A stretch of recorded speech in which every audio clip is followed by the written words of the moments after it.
Okay, so we've got it finished out in 150, got the body filler done, got the glaze putty done. Now we're going to go ahead and we're going to refinish this whole fender and get it ready for primer and paint. So first thing we want to do is we are going to be sanding this whole fender. We don't want to sand this door at this point. So we're just going to mask it off to protect it. And you want to do this with all adjacent panels when you're DAing, just to make sure that you don't accidentally run into it.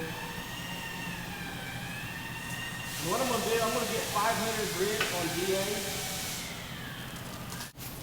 And now that I'm finished sanding, I want to use this inner surface pad.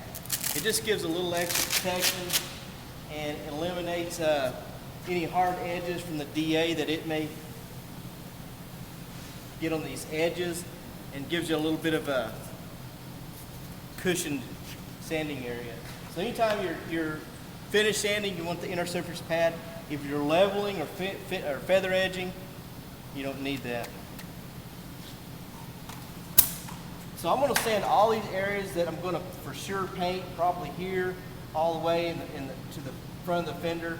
Will all be paint. I'll probably use some of this for blending. So from here forward, I'm going to sand with 500 grit on a DA. And also with these finer grits, be sure and have a scuff pad to keep this clean. Else there'll be little seeds on there on the pad, and that could scratch the surface.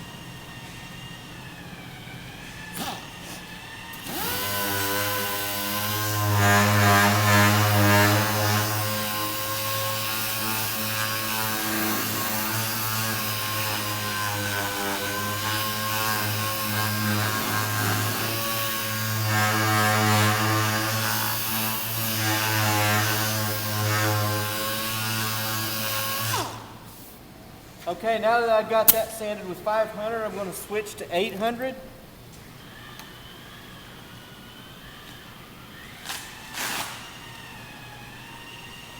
And this is where I'll be blending into, and all this whole entire panel will get clear coat, so it needs to have something to stick to. I'm going to sand that with 800.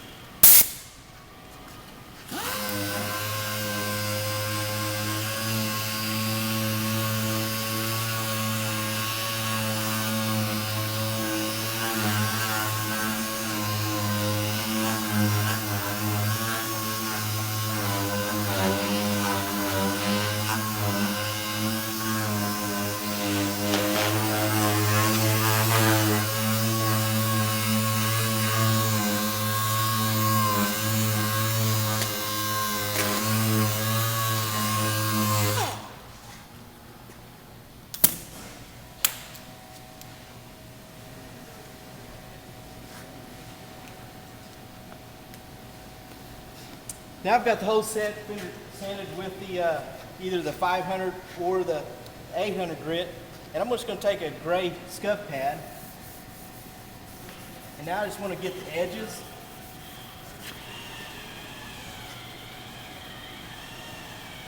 Because the paint's going to start peeling, it's going to start from these edges, so you want to ensure that that's sanded good.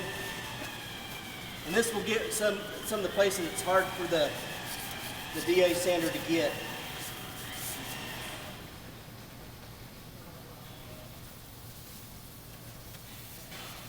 I'll just do the entire panel with this.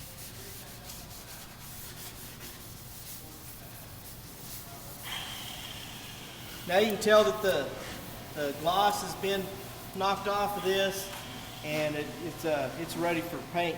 The reason I like to go ahead and prep the fender first before priming is if any primer gets over here, it's going to stick, and you don't have a chance of it being applied to an area that's not sanded. We're not going to get primer in all this area.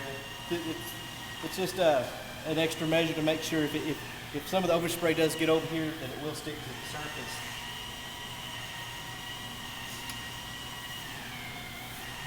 Okay, next what we'll do is show you how to mask this off for primer. And we're going to shoot some epoxy primer on this. And then we're going to shoot some primer surfacer, block it out. And we'll use guide coat to, like we showed you with the glazing putty. We'll block it out, and then we'll get it ready for paint.